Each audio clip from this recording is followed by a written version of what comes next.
The children like to know what the X is all about, which always gives me an opportunity to talk about our names and what was taken. And we even have a skit that we run with the children. I can tell you about it later, but you know, this talks about how these names were lost and changed. Wow.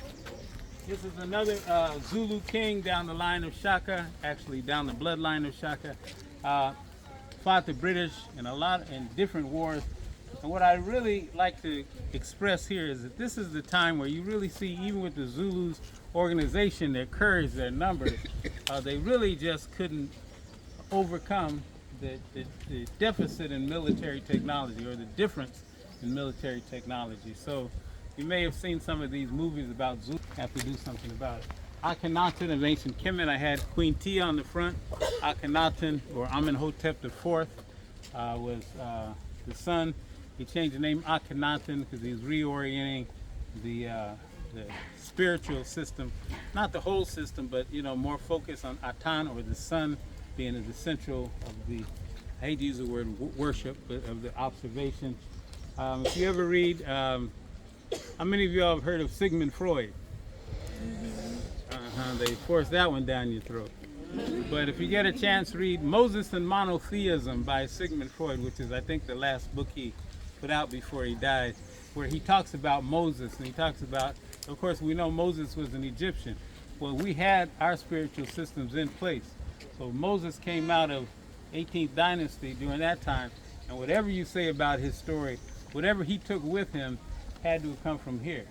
And if Moses was an Egyptian during that time, he was also, you know, there were no Europeans there at the time, so we'll just leave it there. So sometimes you can look, Ross. He's still working on, he's working on my man here, and you put some braces on this one.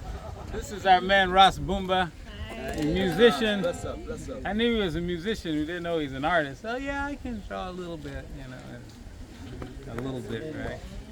So we usually don't see him around very much because he's always somewhere off playing, but I snagged him because we're in refurb mode now. So, and he doesn't paint like one painting at a time. He's got like 6 of them all going. He'll just do a little of this one, walk away.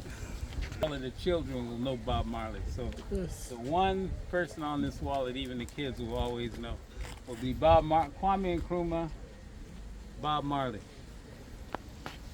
Wangari Maathai, the sister out of Kenya who won the Nobel Prize, you know, she was planting all of the trees.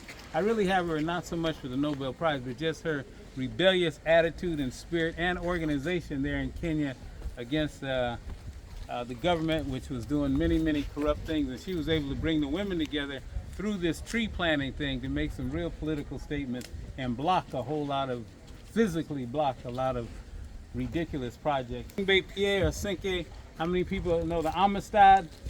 So I explained to the children that somewhere down between, I think, Cuba and the U.S. coast, they took over and mutinied the Amistad, the name of the ship. And then I tell the students all the time, I said, what do you think they tried to do when the Africans took the ship over from the whites? And this is after I told them it was just Cuba near the coast of America. They all go, I don't know. I said, they tried to come back home to Africa. Kids are all like, why? You see? And that's what we're fighting. Why?